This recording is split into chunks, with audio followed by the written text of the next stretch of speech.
46억 년의 시간을 품은 진주운석을 연구하기 위해 영국에서 대한민국 경상남도 진주에 왔다가 저는 인류 문명사를 뒤흔들 놀라운 비밀을 발견하게 되었습니다. 유구한 문화와 전통을 자랑하는 대한민국의 고도 진주에서 우주가 보내온 특별한 메시지를 마주하게 될 줄은 꿈에도 몰랐죠. 6억 2,800만 킬로미터라는 긴 여정 끝에 이곳에 도착한 운석은 마치 오래전부터 이곳을 찾아온 것만 같은 신비로운 이야기를 들려주려 하고 있었답니다.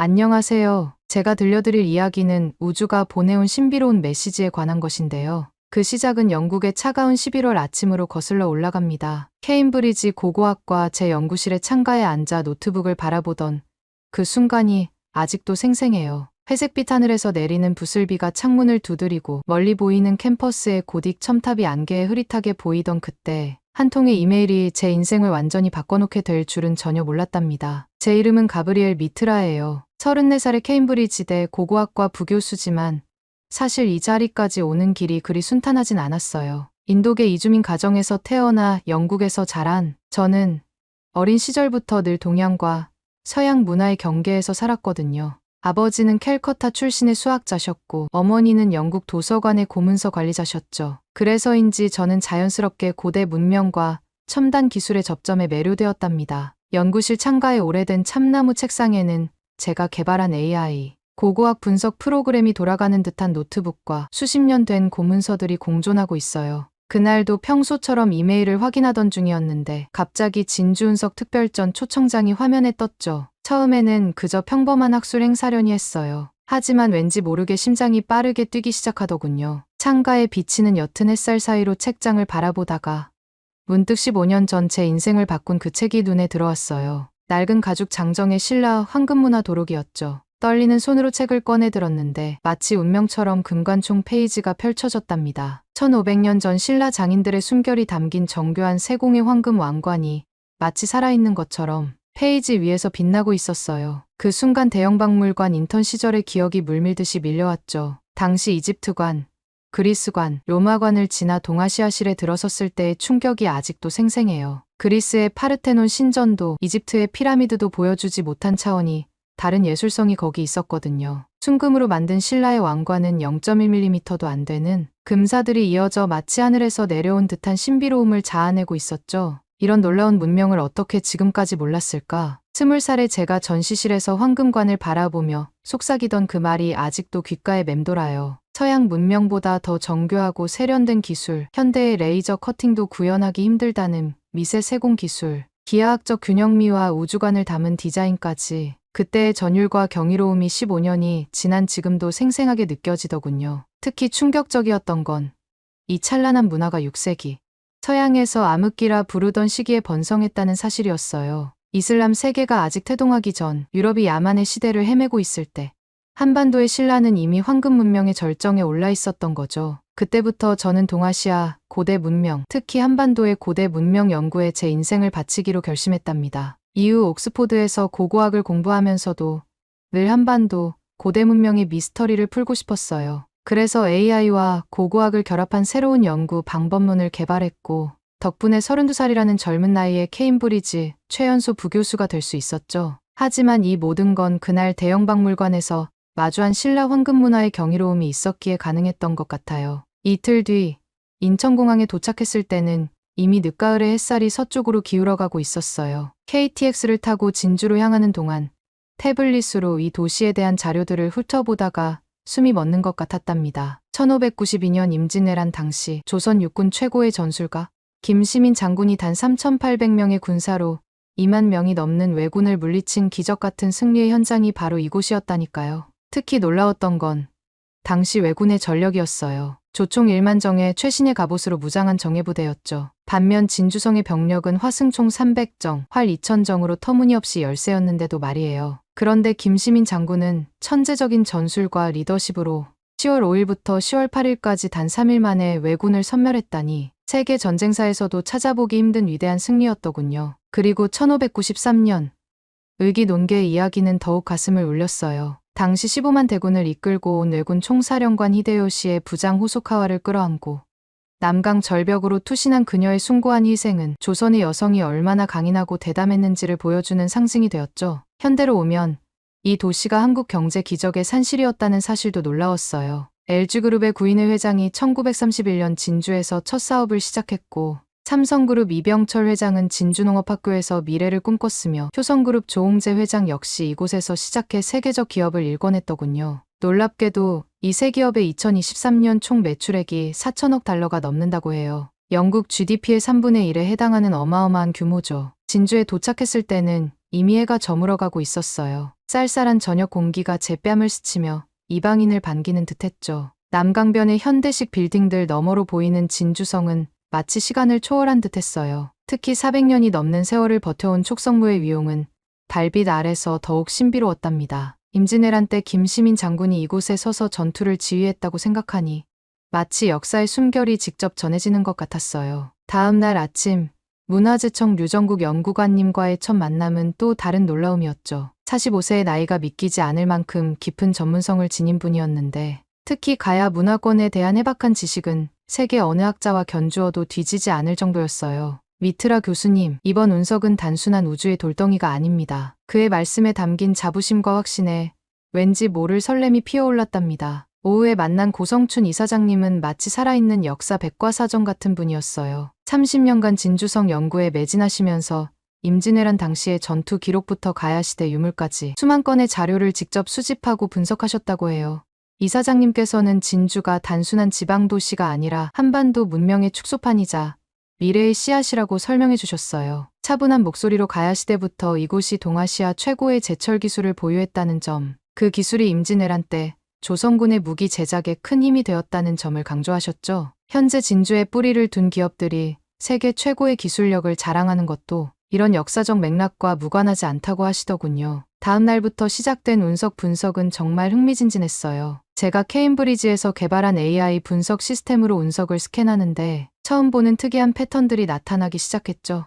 특히 운석 내부에서 발견된 미확인 물질의 결정 구조가 놀라웠어요. 이 구조가 가야시대 제철 유적에서 발견된 철기의 미세 구조와 놀랍도록 유사한 거예요. 류정국 연구관님의 표정이 순간순간 깊어지는 걸 느낄 수 있었답니다. 그리고 마침내 그날이 왔어요. 11월 20일 AI 분석 결과를 검토하다가 저도 모르게 탄성을 지르고 말았죠. 운석에서 발견된 자기장 패턴이 진주성 북쪽 지역을 정확히 가리키고 있었거든요. 더 놀라운 건 그 패턴의 주기가 가야시대 천문관 측 기록의 주기와 일치한다는 점이었어요. 류정국 연구관님이 조심스럽게 꺼내신 문서들은 1940년대 일제강점기 때 작성된 비밀 발굴 보고서였어요. 당시 일본 학자들이 진주성 아래에서 발견했다는 거대한 제철 유적과 천문대로 추정되는 구조물에 대한 기록이 있었죠. 그들은 이 발견이 임나일 본부서를 뒤집을 수 있다는 사실을 알고 모든 자료를 은폐해버렸다고 해요. 밤늦도록 자료들을 검토하면서 우리는 점점 더 큰 역사적 진실 앞에 서 있다는 걸 직감했어요. 46억 년 된 운석이 가리키는 곳에서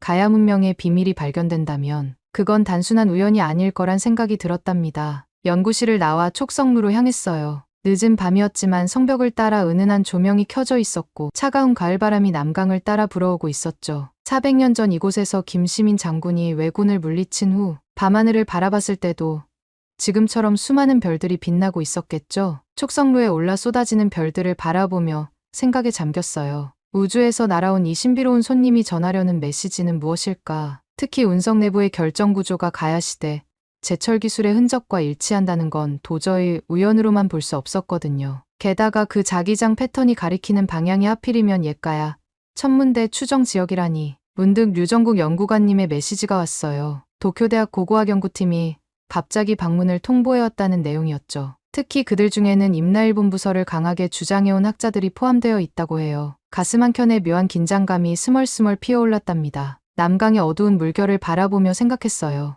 이곳에서 논개가 순절할 때도 저 강물은 이렇게 검게 흐르고 있었겠죠.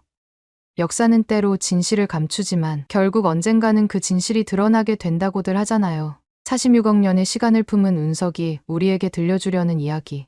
그리고 그 이야기가 밝혀낼 거대한 역사의 미스터리 앞에서 저는 왠지 모를 설렘과 두려움을 동시에 느꼈답니다. 하지만 그때까지만 해도 저는 몰랐어요. 이 발견이 단순한 학술적 성과를 넘어 동아시아 고대사를 완전히 다시 쓰게 될 거라는 걸. 그리고 그 과정에서 우리가 마주하게 될 놀라운 진실과 실현들을 밤하늘의 별들은 마치 그 모든 것을 알고 있다는 듯 깊은 어둠 속에서 신비롭게 반짝이고 있었답니다. 차가운 김이 모락모락 피어오르는 커피잔을 들고 연구실에 들어섰을 때부터 뭔가 심상치 않은 기운이 감돌았어요. 창밖으로는 아직 동이 채 트지 않은 진주의 하늘이 보이고 있었는데 제가 개발한 AI 스캔 시스템의 모니터에서 갑자기 붉은색 경고등이 깜빡이기 시작하더군요. 진주성 북쪽 지역에서 감지된 특이 신호였는데 이게 보통 지하 유적에서는 볼 수 없는 특이한 패턴을 보이고 있었답니다. 마치 거대한 제철로의 흔적 같으면서도 동시에 천문 관측소를 연상시키는 독특한 구조였어요. 류정국 연구관님께서 모니터를 보시더니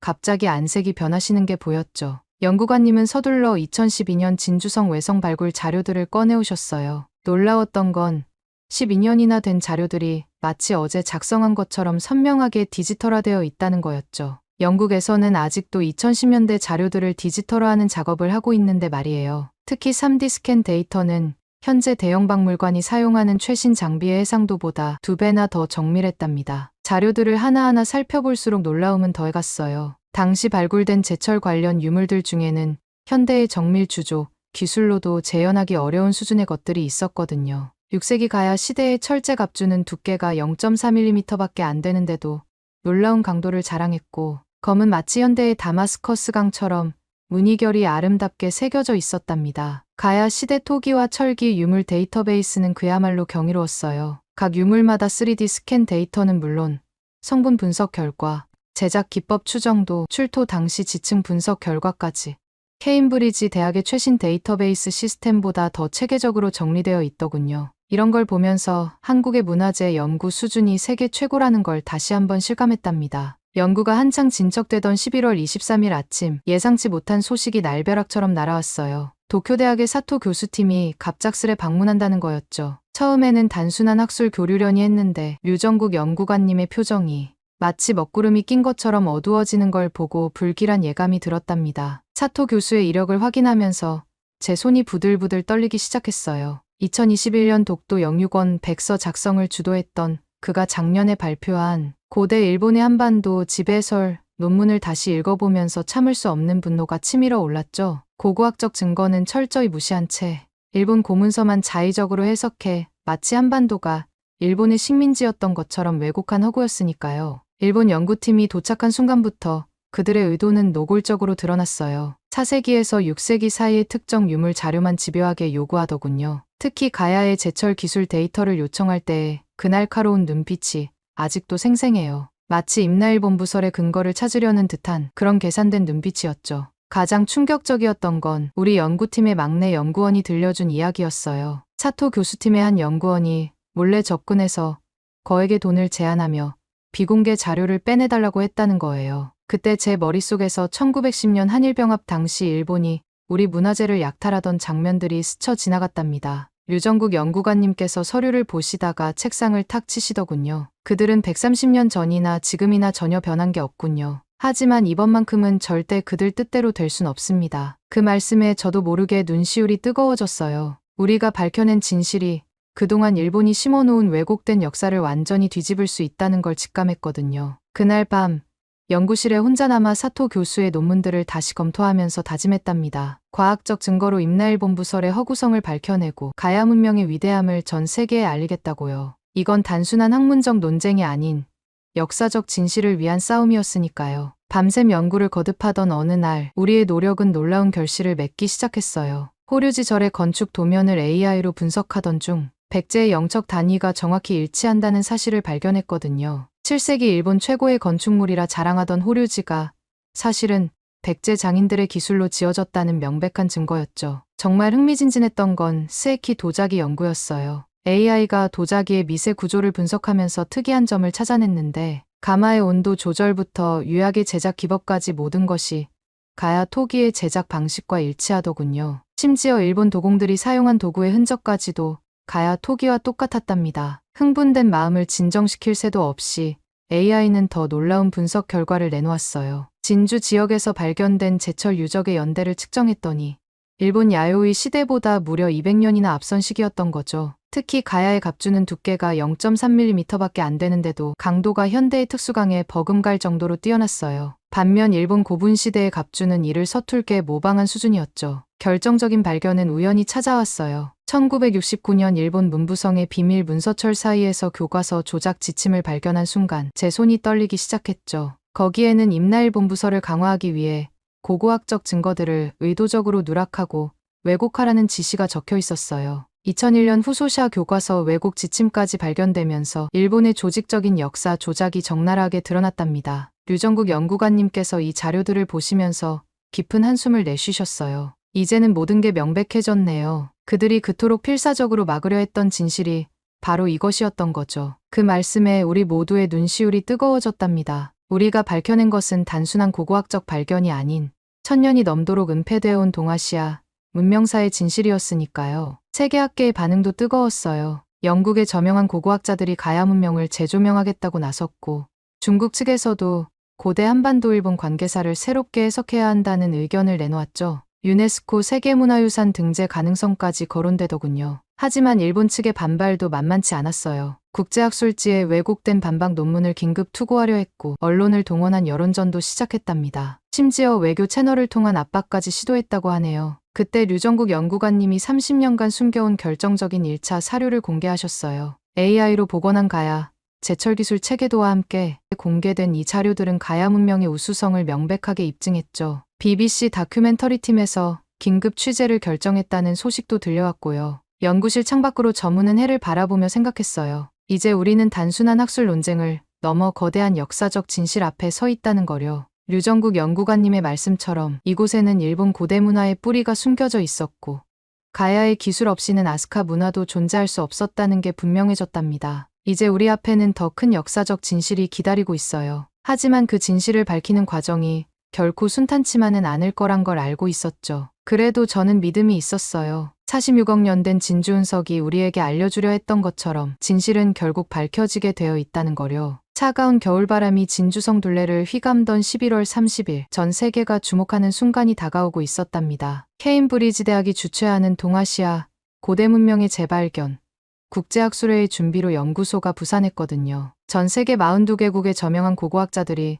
참가 신청을 했다는 소식에 가슴이 떨리더군요. 연구소의 회의실은 첨단 화상회의 장비들로 가득 채워졌어요. 류정국 연구관님은 자료들을 꼼꼼히 검토하시면서 시종일관 진지한 표정을 유지하고 계셨죠. 그때 옥스포드 대학의 제임스 호킨스 교수로부터 메시지가 왔는데 이번 발견이 동아시아 고고학계의 패러다임을 완전히 바꿀 거라는 내용이더군요. 일본 측의 움직임도 심상치 않았습니다. 도쿄대 사토 교수팀이 벌써부터 반박 자료를 준비한다는 소식이 들려왔고 국제학술지에 왜곡된 논문을 긴급 투고했다는 제보도 있었죠. 특히 충격적이었던 건 아베 정권 시절 작성된 역사 왜곡 지침 문건이 유출되면서 그들의 조직적인 역사 왜곡 실태가 드러난 거였답니다. 다음 날 아침 드디어 국제학술회의가 시작됐어요. 제가 첫 발표자로 나서서 AI 분석 결과를 공개했죠. 가야 제철 기술이 야요의 시대보다 200년이나 앞섰다는 증거, 일본 고분시대 갑주가 가야 기술을 모방했다는 분석 결과, 세키 도자기의 기원이 가야 독이라는 점까지 발표할 때마다 화상화면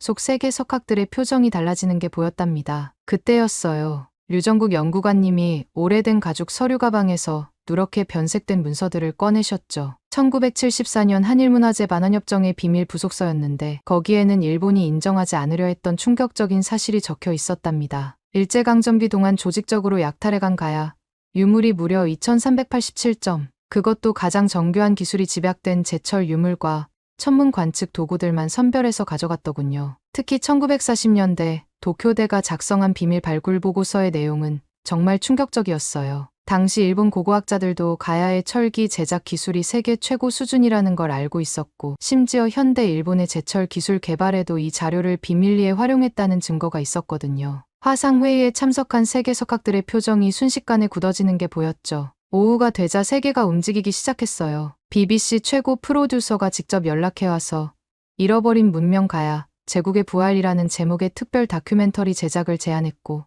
프랑스 루브르 박물관에서는 지금까지 이집트관과 그리스관에만 주어졌던 단독 전시실 규모의 한반도실 신설을 검토한다는 거예요. 더 놀라운 건 독일 베를린 국립박물관의 제안이었죠. 그들이 소장한 고대 바빌로니아의 제철 유물과 가야의 철기를 비교 분석하는 특별전을 준비하자는 거였어요. 기원전부터 내려온 서아시아의 제철 기술보다 가야의 기술이 더 정교하고 발전했다는 걸 증명하고 싶다더군요. 전 세계 역사학계가 흔들리기 시작했어요. 지금까지 메소포타미아, 이집트, 그리스, 로마로 이어지는 서구 중심의 문명사가 새롭게 쓰여야 할 순간이 온 거죠. 동아시아에서 가장 발달된 청동기 문명을 일군 고조선, 제철 기술의 혁명을 이룬 가야, 그리고 이들의 기술을 받아들여 발전한 일본의 순서로요. 하지만 일본의 반발은 격렬했어요. 문부성이 긴급 기자회견을 열어 우리의 연구 결과를 전면 부정했고, 우익 언론들은 연일 왜곡된 보도를 쏟아냈죠. 심지어 자민당 의원들까지 나서서 외교적 압박을 시도하더군요. 운명의 마지막 날,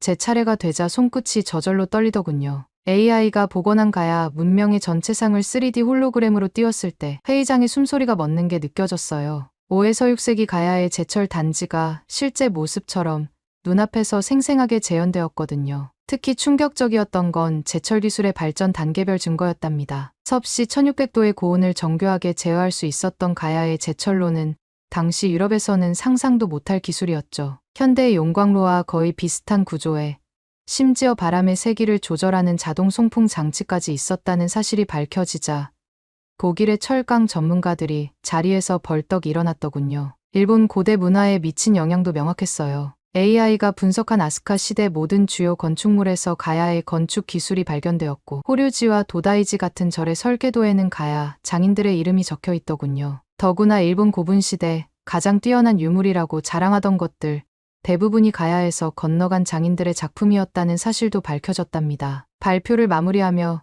유네스코 세계문화유산 등재 추진 소식을 전했을 때는 눈시울이 뜨거워지는 걸 참을 수가 없었어요. 전 세계 고고학자들이 기립박수를 보내는 가운데 류정국 연구관님의 눈에도 눈물이 고여있는 게 보였죠. 진주성 아래에 묻혀있던 가야 문명의 진실이 마침내 세계 역사의 한 페이지를 당당히 차지하게 된 거니까요. 옥스포드대 석좌 교수가 지금 이 순간이 세계 문명사의 지평이 넓어지는 역사적인 순간입니다라고 말씀하시는데 문득 46억 년 된 진주운석이 이 모든 것을 이끌어준 게 아닐까 하는 생각이 들더군요. 마치 운석이 가야 문명의 부활을 기다렸다는 듯이 말이에요. 예상대로 일본의 반발은 즉각적이었어요. 문부성 대변인이 긴급 기자회견을 열어 확고한 역사관을 강조하면서 내년도 교과서의 임나일본 부설 관련 내용을 4배나 늘리고 독도 영유권 주장도 강화하겠다는 강경한 입장을 밝히더군요. 심지어 자민당 극우 의원들은 한국의 역사 왜곡이라며 외교적 제재까지 거론하는 상황이었답니다. 하지만 그들의 발버둥은 오히려 역효과를 낳았어요.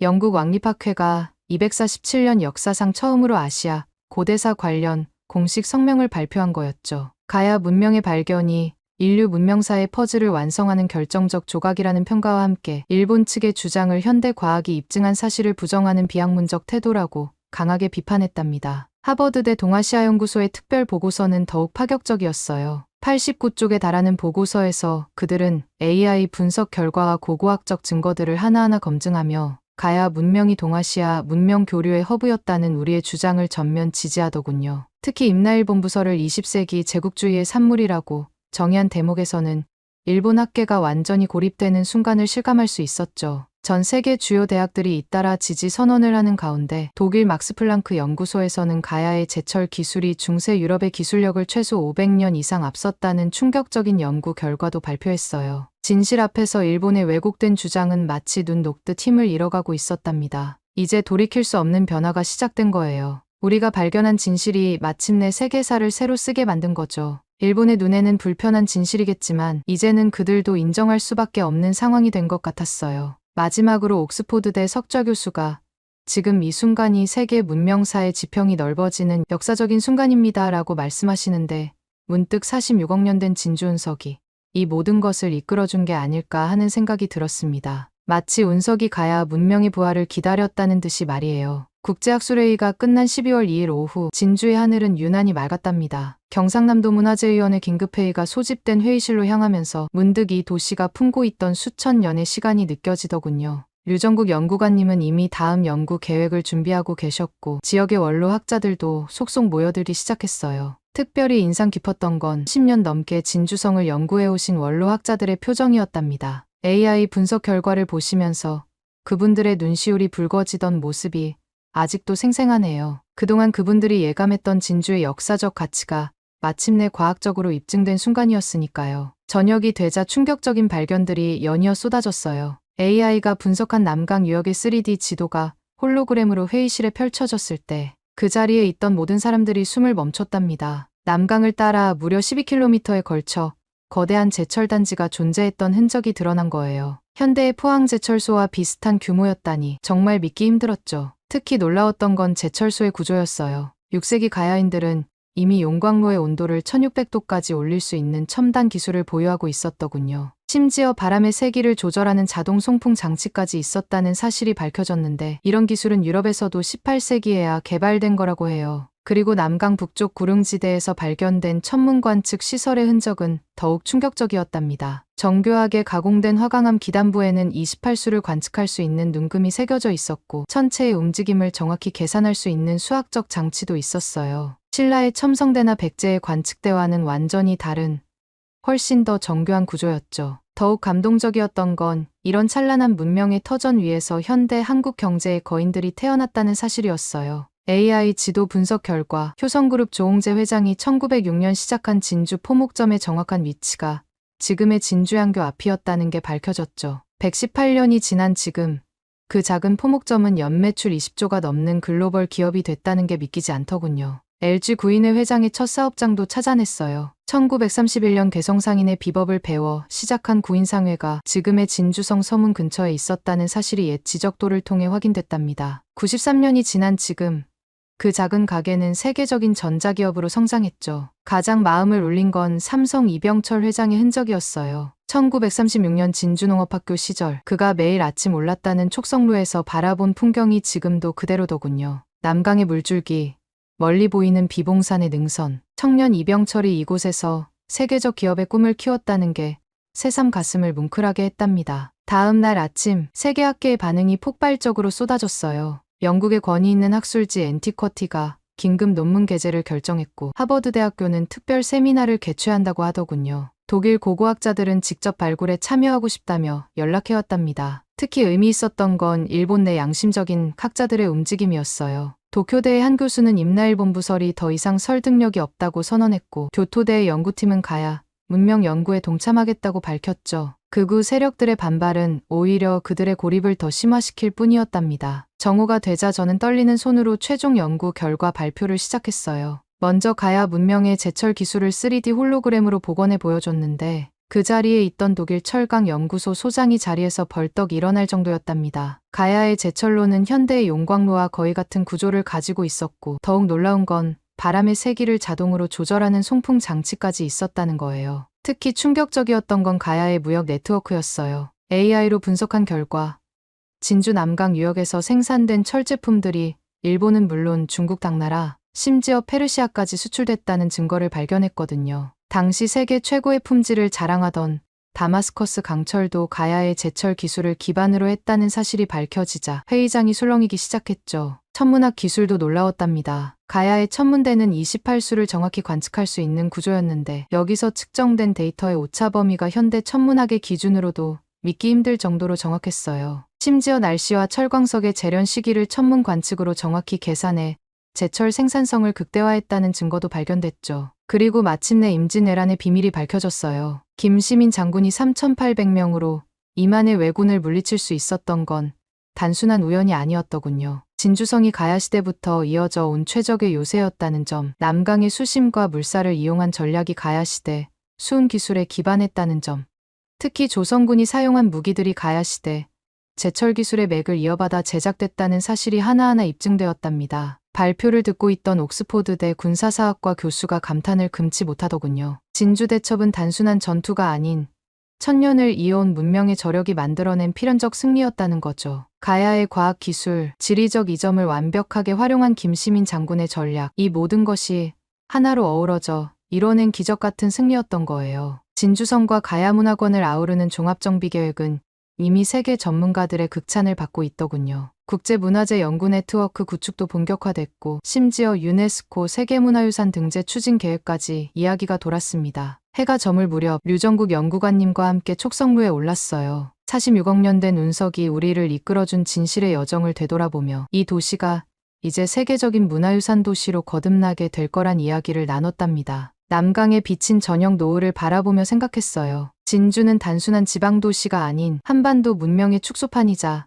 미래의 씨앗이었던 거죠. 가야 시대부터 이어진 첨단 기술의 전통이 현대 한국의 경제 기적으로 이어졌다는 사실이 새삼 가슴을 뭉클하게 했답니다. 이제 진주는 새로운 시작점에 서 있어요. 전통과 현대가 조화롭게 공존하는 도시, 세계가 주목하는 문화유산 도시로 거듭나고 있죠. 46억 년의 시간을 품은 운석이 우리에게 알려준 것처럼 이곳의 역사는 앞으로도 계속 빛날 거라 믿습니다. 오늘 사연은 여기까지입니다. 어떻게 들으셨나요? 오늘 사연이 재미있으셨다면 구독 버튼 한 번만 눌러주세요. 저는 더 좋은 사연으로 찾아뵐게요. 감동도서관이었습니다. 감사합니다. 최근 대한민국이 탈원전 정책을 폐기하고 원전과 재생에너지를 키우는 친원전 정책을 펴기 시작했는데요. 팀코리아 컨소시엄이 체코 원전 건설 사업에서 24조 원의 수주를 따낸 데 이어 네덜란드, 폴란드, 불가리아 등 유럽연합 국가들에서도 K원전 르네상스가 열리고 있다고 합니다. 특히 네덜란드 델프트 공대의 연구용 원자로 개조 사업인 오이스터 프로젝트가 성공적으로 완료되면서 유럽에서 한국 원자력 기술의 위상이 새롭게 조명받고 있죠. 그런데 이 프로젝트의 성공 이면에는 한 네덜란드 원자력 공학자의 놀라운 선택이 있었다는 사실 알고 계신가요?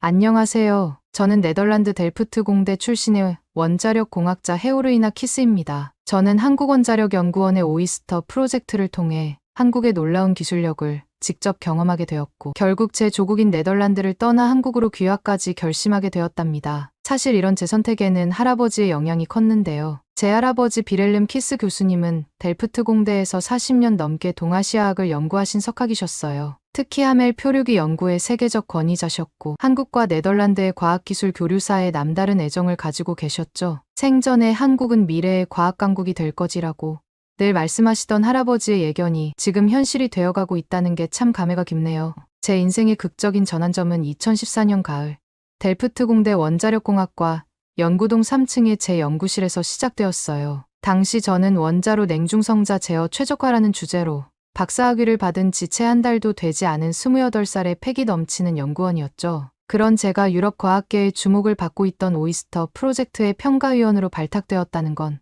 솔직히 말씀드리면 부담이 컸답니다. 이 오이스터 프로젝트가 얼마나 중요했는지 말씀드리자면 무려 10년간 유럽 전역의 과학자들이 애타게 기다려온 프로젝트였거든요. 우리 델프트 공대의 60년 된 연구용 원자로를 최첨단 냉중성자 생산시설로 탈바꿈하는 대형 프로젝트였는데 성공만 한다면 물리학, 생명공학, 신소재 개발 등 첨단 과학 연구의 새 지평을 열 수 있는 획기적인 사업이었죠. 특히 이 시설이 완공되면 유럽에서 6번째로 냉중성자 연구가 가능한 연구소가 된다는 점에서 네덜란드의 자존심이 걸린 일이기도 했어요. 그해 10월의 어느 늦은 밤이었죠. 창밖으로는 가을비가 내리고 있었고 저는 연구실에서 한국과 일본 양국이 제출한 기술, 제안서를 꼼꼼히 검토하고 있었어요.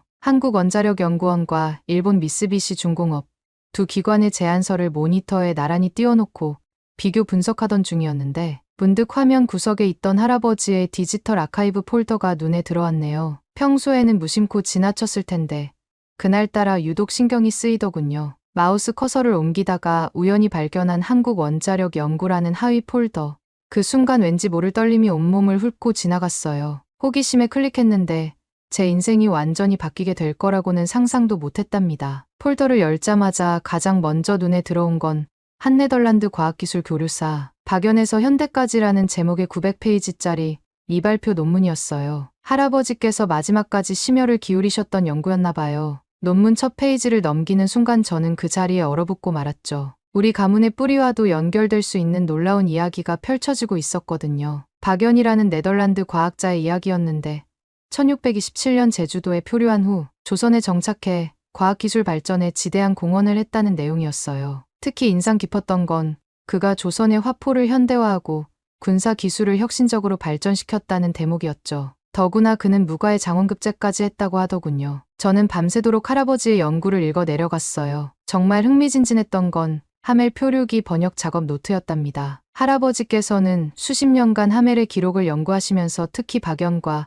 하멜의 만남 장면에 주목하셨더군요. 소매가 다 젖도록 울었다는 기록. 수십 년 만에 만난 동포를 보며 박연이 흘렸던 그 눈물 속에는 어떤 사연이 담겨 있었을까요? 그런데 더 놀라운 발견이 기다리고 있었어요. 할아버지께서는 1960년대부터 80년대까지 한국의 원자력 기술 발전 과정을 치밀하게 분석하신 자료들을 남기셨는데 그 안에서 박연 시대의 기술 수용 방식과 현대 한국의 기술 혁신 사이의 놀라운 연관성을 발견하셨더군요. 자료들을 하나하나 읽어가면서 저도 할아버지의 통찰력의 전율을 느꼈답니다. 특히 마지막 장에 남기신 메모는 지금도 잊을 수가 없어요. 할아버지의 떨리는 필체로 쓰여진 그 문장. 조선은 단순히 기술을 모방하지 않았다. 그들은 늘 한 걸음 더 나아가 더 나은 것을 만들어냈다. 그 순간 저는 제 앞에 놓인 한국원자력연구원의 기술 제안서가 새롭게 보이기 시작했어요. 마치 할아버지께서 제게 무언가를 알려주시려 했던 것만 같았죠. 이 문장을 읽는 순간 제 앞에 놓인 한국원자력연구원의 기술 제안서가 완전히 다른 의미로 다가오기 시작했어요. 한국팀이 제시한 기술은 유럽의 안전 기준을 훨씬 뛰어넘는 혁신적인 것이었거든요. 그들은 냉중성자 생산량을 2배로 늘리면서도 방사선 누출 위험은 오히려 절반으로 줄이는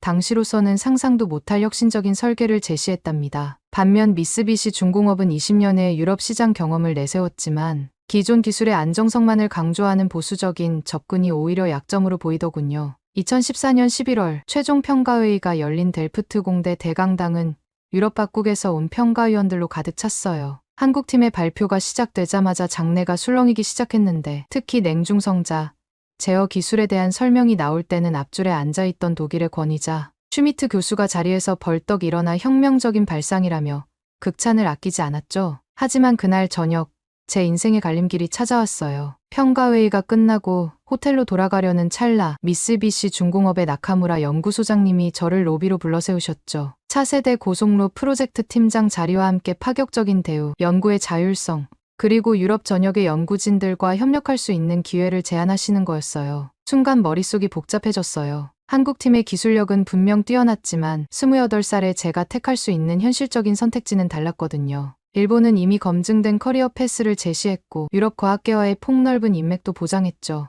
게다가 제가 박사과정에서 연구했던 분야와 정확히 일치하는 차세대 고속로 프로젝트라니 젊은 연구자에게는 너무나도 매력적인 제안이었어요. 결국 저는 미쓰비시의 제안을 받아들이기로 했습니다. 당시에는 이것이 제 커리어에 있어 가장 합리적인 선택이라고 생각했거든요. 하지만 이 선택이 제 인생에서 얼마나 큰 전환점이 될지 그때는 전혀 알지 못했답니다. 지금 돌이켜보면 할아버지께서 말년에 한국을 주목하라고 하셨던 말씀의 의미를 그때는 제대로 이해하지 못했던 것 같네요. 하지만 이것은 제 이야기의 시작에 불과했어요. 제가 일본에서 겪게 될 일들, 그리고 그 후 한국에서 만나게 될 운명적인 만남까지.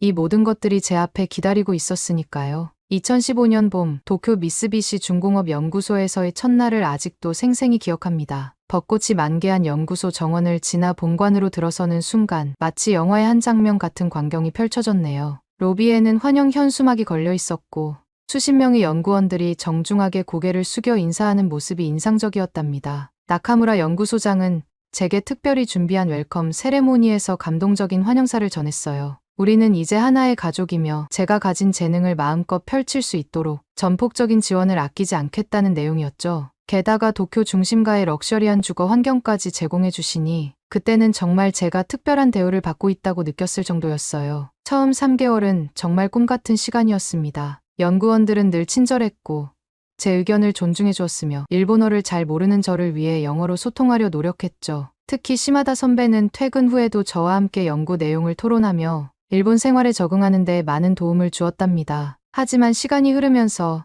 뭔가 이상한 기운이 감지되기 시작했어요. 6개월쯤 지났을 때부터였을까요? 어느 날 우연히 복도에서 들은 일본어 대화에서 제 이름이 거론되는 걸 들었고 그들의 미묘한 웃음소리가 마음 한켠을 불편하게 했죠. 중요한 회의 초대가 하나둘 누락되기 시작했고 연구 자료에 대한 접근도 점차 제한되더군요. 심지어 시마다 선배조차 제게 건네는 말투가 조금씩 달라지는 것을 느꼈답니다. 처음엔 키스씨라고 부르던 것이 어느새 키스 연구원으로 바뀌었고 퇴근 후 함께하던 식사 자리도 자연스레 줄어들더군요. 하지만 당시 저는 이런 변화를 단순히 문화 차이나 제 과민한 반응으로 치부했어요. 제게는 이 프로젝트가 너무나 소중했거든요. 3년간의 박사 연구를 실제 기술로 구현할 수 있는 기회였으니까요. 그래서 더욱 연구에 매달렸답니다. 주말도 잊은 채 실험실에서 밤을 지새우며 냉중성자, 제어 효율을 높이는 새로운 알고리즘을 개발했어요. 특히 중성자 감속 과정에서 발생하는 에너지 손실을 최소화하는 제어 방식은 제 자부심이었죠. 국제학회에서 발표했을 때 받은 기립박수가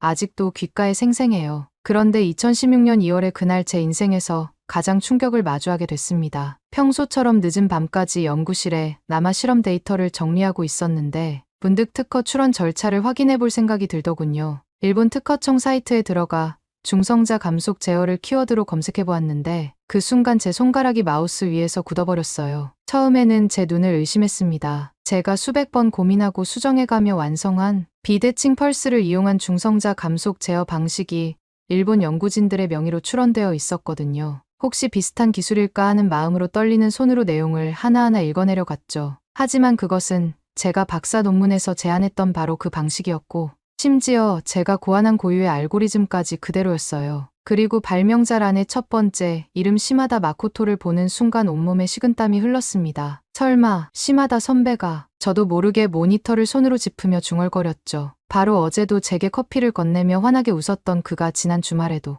제 실험 결과를 함께 기뻐해 주었던 그가 도저히 믿을 수 없었어요. 부정하고 싶은 마음에 특허 명세서를 몇 번이고 다시 읽었지만 그럴수록 더욱 선명해지는 현실에 눈앞이 캄캄해졌답니다. 연구실의 차가운 불빛 아래 저는 한동안 꼼짝도 할 수 없었어요. 마치 제 인생의 1년이 모두 거짓말이었다는 걸 깨달은 것 같은 그런 참담한 기분이었죠. 다음 날 아침 저는 곧장 나카무라 소장실로 향했습니다. 평소답지 않게 예약도 없이 찾아갔지만 더 이상 일본식 예의 따위는 중요하지 않았죠. 소장실 문을 열자 나카무라 소장은 마치 제가 올 것을 알고 있었다는 듯 차분히 앉아있더군요. 떨리는 목소리로 이번 일에 대한 설명을 요구했어요. 하지만 그의 반응은 제가 상상했던 것과는 완전히 달랐답니다. 미안하다거나 해명하는 대신 그는 마치 날씨 얘기라도 하듯 덤덤하게 와세이 기술 보호 정책에 대해 설명하더군요. 미쓰비시의 모든 기술 개발은 일본의 이름으로 보호되어야 하며 외국인인 제가 이해하기 어려운 그들만의 문화일 수 있다는 말까지 덧붙였어요. 저는 그 말을 듣는 순간 참았던 분노가 폭발해버렸어요. 다른 사람의 지적 재산권을 훔치는 것을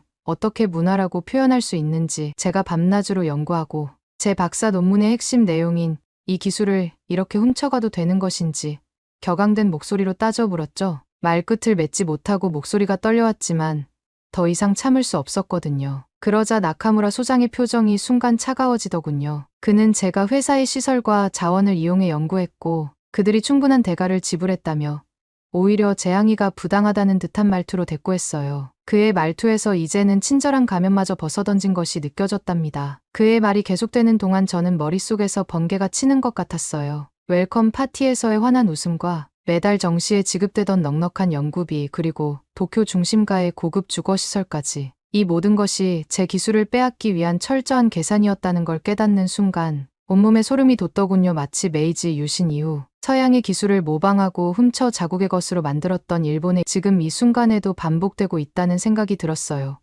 겉으로는 친절하고 공손하지만 속으로는 철저하게 계산적인 그들의 이중성이 너무나 선명하게 보였답니다. 그제서야 과거 일본이 한국에 했던 수많은 기술 탈취와 산업 스파이 사례들이 머릿속을 스쳐 지나갔죠.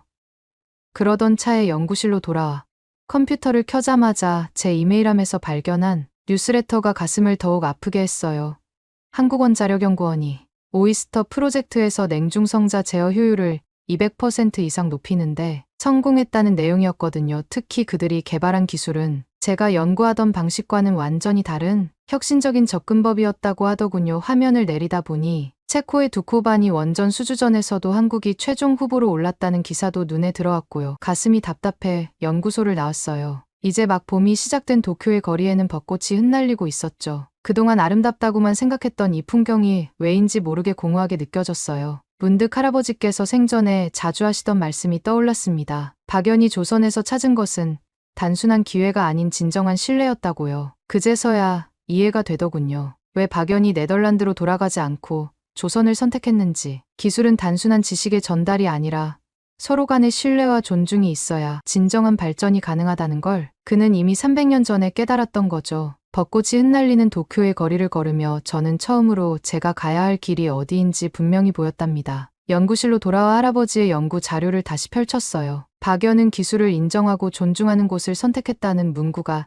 이전과는 전혀 다르게 다가오더군요. 할아버지는 이미 오래전부터 알고 계셨던 거예요. 기술의 발전은 단순히 시설이나 자금의 문제가 아니라 서로에 대한 신뢰와 존중이 바탕이 되어야 한다는 것을. 그렇게 자료를 읽고 있을 때 한 통의 이메일이 도착했습니다. 한국원자력연구원에서 온 오이스터 프로젝트 2단계 참여 제안이었어요. 마치 운명처럼 느껴졌죠. 그들은 제가 개발한 기술의 진정한 가치를 알고 있었고 함께 새로운 미래를 만들어가자는 진정성 있는 제안을 해주었거든요. 지난 2년간 제가 미쓰비시에서 경험한 모든 것들이 주마등처럼 스쳐 지나갔어요. 호화로운 연구시설, 넉넉한 연구비, 그럴듯한 친절. 하지만 그 이면에는 제 기술을 훔치기 위한 철저한 계산만이 있었죠. 마치 달콤한 미소 뒤에 감춰진 칼날 같았달까요?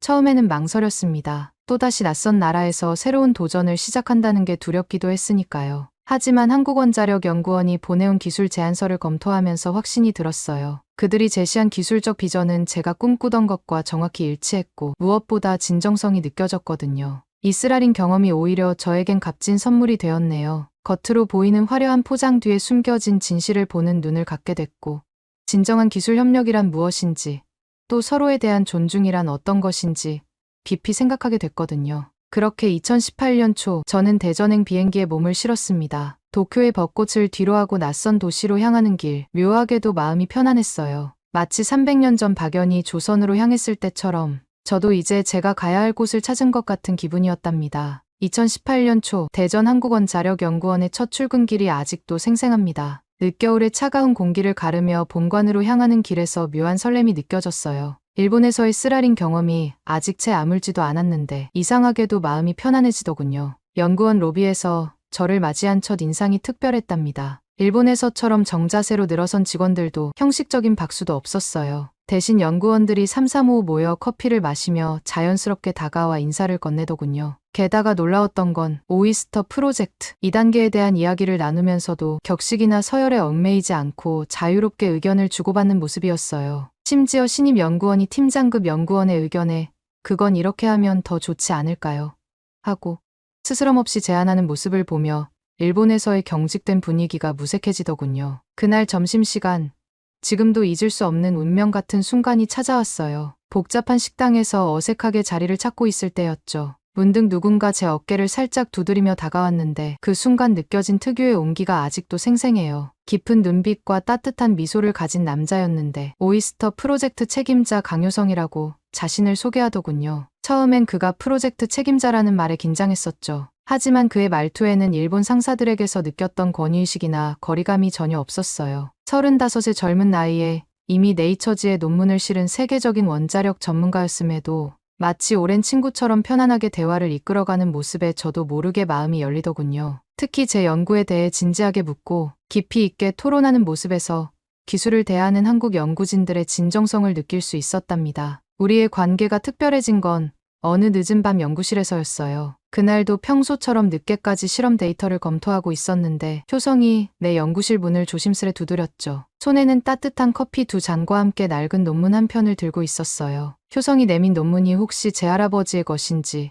조심스레 물었을 때 저는 놀라움을 감출 수 없었어요. 제 할아버지의 한네덜란드 과학기술 교류사 연구였거든요. 더구나 그 논문 여백에는 효성이 꼼꼼하게 메모해둔 필기가 가득했어요. 그가 오래전부터 이 연구를 깊이 있게 살펴봤다는 게 한눈에 보였죠. 효성은 할아버지의 연구를 읽으면서 늘 궁금했다고 했어요. 왜 그분이 그토록 한국의 기술력을 주목하셨는지를. 그의 목소리에는 진심 어린 존경이 묻어났고 눈빛에서는 단순한 호기심이 아닌 진정한 학문적 열정이 느껴졌죠. 마치 오래된 퍼즐의 마지막 조각을 찾은 것처럼 제 마음이 따뜻해지는 순간이었답니다. 밤이 깊어갈수록 우리의 대화는 더욱 깊어졌어요. 형광등 아래에서 커피를 마시며 할아버지의 연구에서 시작해 한국의 과학기술 발전사, 그리고 현재 우리가 연구하는 기술의 의미까지 시간 가는 줄 모르고 이야기를 나눴죠. 효성은 제 중성자 제어 이론을 처음 봤을 때부터 놀랐다고 했어요. 기존의 방식을 완전히 뒤집는 혁신적인 접근이라 생각했다면서 이렇게 직접 만나 이야기를 나누니 더욱 놀랍다고 그의 진심 어린 칭찬에 순간 가슴이 먹먹해졌어요. 일본에서 있었던 일을 말하려다 목이 메어 말을 잇지 못하는 저를 보며 효성이 조용히 제 손을 잡았어요. 그의 손길에서 전해지는 따뜻함이 마치 오랜 시간 제 마음속에 얼어붙어 있던 무언가를 녹이는 것만 같았답니다. 그때 처음으로 한국에선 제가 진정한 나로 존재할 수 있을 거란 걸 깨달았어요. 그날의 깊은 대화 이후 효성은 자신의 이야기를 들려주기 시작했어요. 고베대학에서 연구원으로 일하며 겪었던 경험들이었죠. 처음엔 그들의 지나칠 정도로 세심한 배려와 친절에 감동했다고 해요. 하지만 어느 날 우연히 보게 된 회의록에서 자신의 연구 성과가 일본 연구진의 이름으로 특허 출원될 예정이라는 것을 알게 되었다더군요. 그때 불현듯 깨달았다고 해요. 이런 일들이 단순한 우연이 아니라 오랫동안 이어져 온 그들만의 관행이었다는 거요. 한 달쯤 지나 봄비가 내리던 날이었어요. 효성이 저를 대전 근교의 조선시대 화포 전시관으로 초대했죠. 전시관 안에서 홍위포를 보며 들려준 박연의 이야기는 깊은 울림으로 다가왔어요. 병자호란 당시 박연이 자신의 부하들과 함께 전선에 나갔는데 안타깝게도 부하들은 전사했지만 그는 끝까지 조선을 지켰다고 해요. 더 놀라운 건 전쟁이 끝난 후에도 조선의 무기 체계를 현대화하는데 평생을 바쳤다는 거였죠. 마치 제가 지금 서 있는 자리가 300년 전 박연의 자리와 겹쳐지는 듯한 묘한 느낌이 들었어요. 해가 저물어갈 무렵 계룡산이 보이는 한 식당으로 자리를 옮겼죠. 창밖으로 보이는 노을빛이 유난히 아름다웠던 그날 저녁 저는 처음으로 제 마음을 완전히 열었어요. 일본에서의 인연이 얼마나 고통스러웠는지, 그들의 이중성에 배신감을 느끼던 순간들, 그리고 그 속에서 제가 얼마나 외롭고 두려웠는지. 말을 하다 보니 눈물이 앞을 가렸어요. 하지만 그 눈물은 이상하게도 씁쓸하지만은 않았어요. 누군가 진심으로 내 이야기를 들어주고 내 아픔을 이해해주는 것만으로도 오랫동안 제 마음을 짓누르고 있던 무거운 짐이 조금씩 가벼워지는 걸 느낄 수 있었거든요. 눈물 섞인 제 고백을 들으며 효성은 잠시 깊은 생각에 잠겼다가 차분한 목소리로 일본의 역사적 패턴을 설명해 주었어요. 임진왜란 때 아무 예고 없이 부산진을 기습한 것부터 시작해서 청일전쟁, 러일전쟁, 만주사변, 중일전쟁, 태평양전쟁까지. 놀랍게도 일본은 단 한 번도 정정당당하게 선전포고를 하지 않고 전쟁을 시작했다고 해요. 제가 겪은 일도 결국 일본의 오랜 기만의 역사와 다르지 않다는 거였죠. 그동안 제가 겪은 일이 혼자만의 상처라고 생각했다고 말하자 효성은 따뜻한 미소를 지으며 제 어깨를 토닥여 주었어요. 효성은 한국이 5000년 역사 동안 단 한 번도 다른 나라를 먼저 침략한 적이 없는 나라라고 설명해 주었어요. 수많은 외세의 침략이 있었지만 한국은 언제나 당당하게 맞서 싸워 이겨냈다고 해요. 몽골의 침략을 막아낸 처인성 전투, 왜구의 침략을 물리친 이순신 장군, 임진왜란 때 의병들의 항전까지 한국은 결코 굴하지 않고 침략자들을 무찔러 왔다는 거죠. 그러면서도 한국은 결코 다른 나라의 것을 훔치거나 빼앗지 않았다고 해요. 대신 정직하게 배우고 그것을 뛰어넘어 더 나은 것을 만들어내는 법을 터득했다고 했죠. 이렇게 말하는 효성의 눈빛에서 한국인으로서의 자부심과 함께 깊은 진정성이 느껴졌어요. 침략과 약탈이 아닌 정정당당한 기술 발전을 추구해온 한국의 역사가 제게는 큰 위로가 되었답니다. 과거 수많은 침략을 당당히 물리치고 이제는 세계가 인정하는 기술 강국이 된 한국의 저력이 놀랍게 다가왔어요. 마치 제 앞에 놓인 미래를 보는 것 같았답니다. 그날 이후 우리의 연구는 놀라운 속도로 진전되었어요. 한국원자력연구원에서의 밤늦은 실험에도 지치지 않았고 서로의 아이디어를 나누며 새로운 돌파구를 찾아가는 과정이 즐거웠죠. 심지어 코로나19가 전 세계를 강타했을 때도 우리의 열정은 식지 않았어요. 온라인으로 이어진 연구는 오히려 더 집중적이었고 매일 아침 서로의 건강을 확인하고 마스크와 영양제를 주고받으며 우리의 관계는 더욱 깊어져 갔답니다. 그렇게 6년이라는 시간이 흘러 2024년 7월 마침내 오이스터 프로젝트가 성공적으로 완료되었어요. 한국의 기술력이 유럽에서도 인정받는 순간이었죠. 성공 축하 파티가 열린 날 효성은 제게 특별한 봉투를 건넸어요. 귀화 신청 서류였어요. 그가 한국에서 함께 미래를 만들어가자고 제안했을 때 저는 망설임 없이 고개를 끄덕일 수 있었답니다. 마치 300년 전 박연이 그랬듯이 저도 제 기술과 재능을 진정으로 인정해주고 존중해주는 한국에서 새로운 삶을 시작하기로 한 거예요. 대전 연구소 옥상에서 바라본 그날의 노을이 유난히 아름다웠던 기억이 아직도 선명하네요. 귀화를 결심하게 된 건 그날 밤 효성과 나눈 특별한 대화 때문이었어요. 오랜만에 단둘이 마시는 커피. 저는 문득 할아버지 생각이 났답니다. 할아버지께서 평생 연구하신 박연의 이야기가 이제야 제 가슴에 와닿더군요. 타국에서 온 한 젊은 과학자가 조선의 기술 혁신을 이끌고 전쟁의 위기에서 나라를 지켰다는 이야기, 마치 제 이야기를 듣는 것만 같았어요. 효성이 들려주는 한국 원자력 기술의 역사는 마치 제 가슴속 깊이 숨겨둔 꿈을 누군가 읽어주는 것 같았어요. 실제로 한국은 원전 기술을 배운 지 불과 40년 만에 세계 최고의 기술력을 보유하게 됐다는 사실이 놀라웠죠. 일본에서는 늘 선진국과의 기술 격차를 말하며 외국인인 제 기술을 무시했었는데 한국은 그런 편견 없이 제 연구의 가치를 인정해 주었으니까요. 1950년대 전쟁의 폐허 속에서도 꿈을 잃지 않고 연구를 시작했던 과학자들, 독자적인 기술을 개발하기 위해 밤낮 없이 노력했던 수많은 사람들, 그들의 이야기 속에서 저는 제가 그토록 찾아 헤매던 진정한 연구자의 모습을 발견할 수 있었답니다. 미국에서 배운 기술을 바탕으로 독자적인 한국형 원전을 개발하고 체코 두코반이 원전을 수주하기까지 한국의 성장 과정을 들으며 제 눈시울이 뜨거워진 건 그 속에서 제가 꿈꾸는 미래가 보였기 때문이에요. 특히 인상 깊었던 건 일본이 후쿠시마 사고 이후 원전 기술 발전을 포기한 것과 달리 한국은 오히려 그 사고를 철저히 연구해 더 안전한 원전 기술을 개발해냈다는 거예요. 위기를 도약의 기회로 만드는 한국의 저력이 느껴지는 순간이었죠. 그의 진심 어린 눈빛을 바라보며 문득 지난 시간들이 떠올랐어요. 연구실에서 밤늦게까지 실험하다 지친 저에게 따뜻한 커피를 건네던 순간들, 주말이면 한옥마을을 거닐며 나누었던 이야기들, 코로나19로 힘들 때 매일 아침 건강을 걱정하며 보내주던 문자까지. 효성은 제게 단순한 동료 이상이었죠. 연구자로서의 꿈을 이해하고 제 기술을 인정하며 더 나은 미래를 함께 그리는 동반자였답니다. 특히 잊을 수 없는 건 제가 일본에서의 상처를 털어놓았을 때 효성이 보여준 반응이에요. 그는 제 이야기를 끝까지 경청해 주었고 진심 어린 위로와 함께 새로운 희망을 보여주었죠. 그때 처음으로 느꼈어요. 이 사람과라면 평생을 함께해도 좋겠다고. 연구자로서의 꿈도 한 사람으로서의 행복도 모두 이룰 수 있겠다고요. 그날 저녁 효성이 제 손을 따뜻하게 잡으며 한 말이 지금도 가슴에 울립니다. 우리는 기술을 빌리되 훔치지 않았고 배운 것을 뛰어넘어 더 나은 것을 만들어냈어요. 이제는 우리가 세계 원자력 기술의 새로운 역사를 써내려갈 차례예요. 키스 씨와 함께 그 순간 깨달았어요. 제 꿈을 펼치고 기술을 발전시킬 수 있는 곳, 제가 진정한 연구자로 인정받을 수 있는 나라가 바로 한국이라는 거요. 일본에서 느꼈던 유리천장도 외국인이라는 한계도 여기서는 느낄 수 없었죠. 오히려 제 기술과 열정을 인정해주고 더 큰 꿈을 꾸도록 격려해주는 동료들이 있었고 무엇보다 제 인생의 동반자가 되어줄 소중한 사람이 있었으니까요. 300년 전 박연이 조선을 선택했듯이 저도 한국을 저희 새로운 조국으로 선택하기로 했답니다. 그것은 단순히 사랑하는 사람을 따르는 선택이 아니었어요. 제가 꿈꾸는 모든 것을 이룰 수 있는 곳, 진정한 나로 살아갈 수 있는 나라를 선택한 거였죠. 2024년 11월의 쌀쌀한 아침, 법무부 귀화 면접 대기실에서 저는 자꾸만 떨리는 손을 무릎에 올려놓았어요. 아침 8시 30분, 이제 곧 면접이 시작될 텐데. 분홍빛 하늘이 보이는 창가에 앉아 한숨을 내쉬는 저를 보며 효성이 따뜻한 미소를 지었죠. 그는 제 차가운 손을 포근히 감싸 쥐더니 괜찮아요.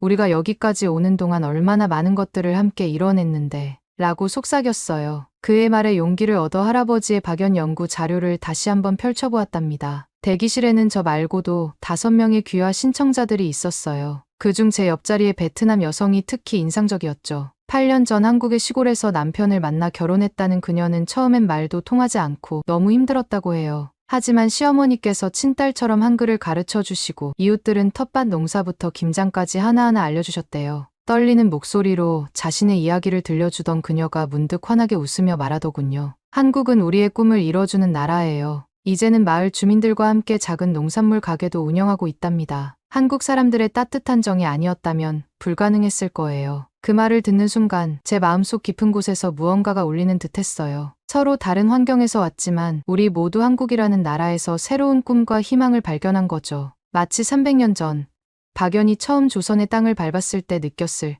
그 떨림이 저에게도 전해지는 것 같았달까요? 9시 정각, 드디어 제 이름이 불렸어요. 귀가에 울리는 심장 소리를 들으며 면접실 문을 열었죠. 차분한 분위기의 회의실에서 3분의 면접관이 저를 바라보고 계셨어요. 창문으로 들어오는 따스한 아침 햇살이 3분의 어깨 너머로 부드럽게 퍼지고 있었지만 그 순간만큼은 그 따스함도 느껴지지 않을 만큼 긴장되더군요. 면접관들 앞에 앉자마자 제 가슴 속에서 뜨거운 무언가가 올라왔어요. 지난 10년간 꿈꿔온 순간, 이제 진짜 한국인이 될 수 있을지 결정되는 시간. 떨리는 목소리로 이야기를 시작했지만 오이스터 프로젝트와 한국 원자력 기술에 대해 말하다 보니 어느새 제 목소리에는 힘이 들어가 있었답니다. 한국을 선택한 이유를 묻는 첫 질문에 저는 잠시 숨을 고르며 대답을 시작했습니다. 떨리는 마음을 진정시키며 제게 한국은 단순한 기회의 땅이 아니라고 말씀드렸어요. 40년이라는 짧은 시간 동안 원자력 기술 강국으로 성장한 한국의 저력, 그 놀라운 여정에 함께하고 싶다고 설명했죠. 특히 후쿠시마 사고 이후 더 안전한 원전 기술을 개발하며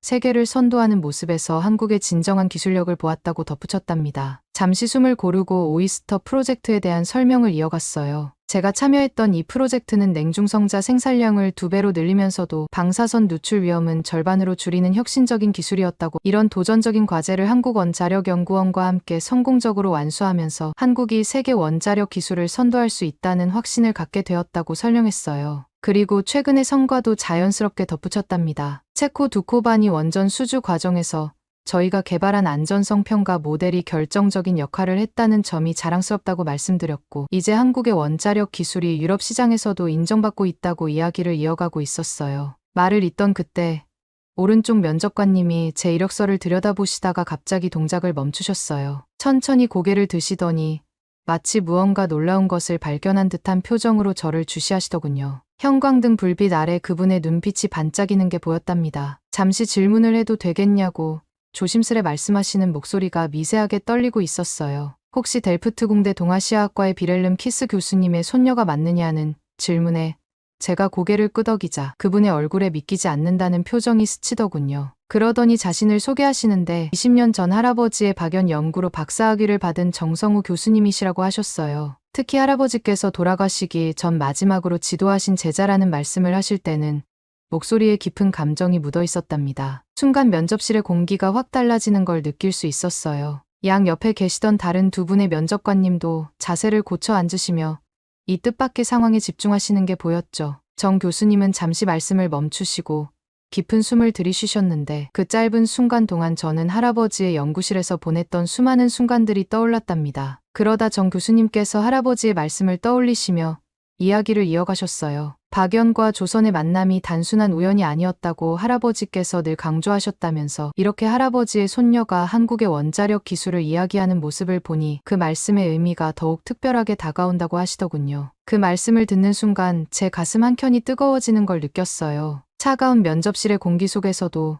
왠지 모를 따스함이 전해지더군요. 평생을 바쳐 박연의 발자취를 연구하신 할아버지의 열정이 이렇게 특별한 순간에 예상치 못한 방식으로 제게 돌아올 줄은 정말 몰랐으니까요. 할아버지께서 늘 이야기하시던 인연이란 게 이런 것이었나 봅니다. 그 순간만큼은 마치 할아버지께서 제 곁에 계시면서 제가 선택한 이 길을 조용히 응원해 주시는 것만 같았답니다. 그때 맞은편에 앉으신 여성 면접관께서 부드러운 목소리로 말씀을 이어가셨어요. 검은 정장 차림의 그분이 따뜻한 미소를 지으시며 한국원자력연구원의 강효성 박사와의 인연에 대해 여쭤보시더군요. 그 순간 제 심장이 두근거리기 시작했답니다. 문득 떠오르는 효성과의 추억에 제 얼굴이 붉어지는 걸 느끼며 천천히 말씀을 시작했어요. 효성은 제게 단순한 동료 이상의 존재라고, 일본에서의 쓰라린 경험으로 상처받은 제 마음을 따뜻하게 위로해 주었다고 말씀드렸죠. 그분은 제 연구와 기술을 진심으로 인정해 주었을 뿐만 아니라 지금은 제 인생의 가장 소중한 동반자가 되어 주었다고 이야기했어요. 특히 함께 한국형 원전의 세계화하는 꿈을 키워가고 있다는 말을 할 때는 제 목소리에 자부심이 묻어났답니다. 세 분의 면접관님들은 서로 의미심장한 눈빛을 교환하시더니 따뜻한 미소와 함께 더 이상의 질문은 필요 없다고 말씀해 주셨어요. 그 눈빛에서 저는 이미 합격을 예감할 수 있었죠. 떨리는 마음으로 면접실 문을 열고 나왔을 때 복도 끝에서 기다리고 있던 효성의 모습이 보였어요. 늘 그렇듯 단정한 정장 차림에 따뜻한 미소를 짓고 있는 그를 보는 순간 지난 6년간의 모든 순간들이 영화처럼 스쳐 지나갔답니다. 효성은 저를 향해 걸어와 조심스럽게 포옹해 주었고 제 귓가에 이제 진짜 한국 사람이 됐네요 라고 속삭여 주었어요. 그 말에 담긴 따뜻함이 제 마음 깊숙이 스며들었죠. 이제 우리는 정말 특별한 시작을 앞두고 있어요. 전통 한옥에서 작은 결혼식을 올리기로 했는데 마치 오래된 한국의 전통과 새로운 미래가 만나는 것 같아 더욱 의미가 깊답니다. 연구소에서는 더 큰 도전들이 기다리고 있지만 이제는 두렵지 않아요. 할아버지께서 그토록 사랑하셨던 이 나라에서 저는 이제 진정한 한국인으로서 효성과 함께 새로운 역사를 써내려갈 거예요. 지금 이 순간 300년 전 박연의 선택이 제 모습으로 다시 태어난 것 같아 가슴이 벅차오르네요. 그가 조선을 선택했듯이 저도 한국을 선택했고 이제는 이 나라의 과학기술 발전을 위해 제 모든 열정을 바칠 수 있게 되었으니까요. 오늘 사연은 여기까지입니다. 어떻게 들으셨나요? 오늘 사연이 재미있으셨다면 구독 버튼 한 번만 눌러주세요. 저는 더 좋은 사연으로 찾아뵐게요. 감동도서관이었습니다. 감사합니다.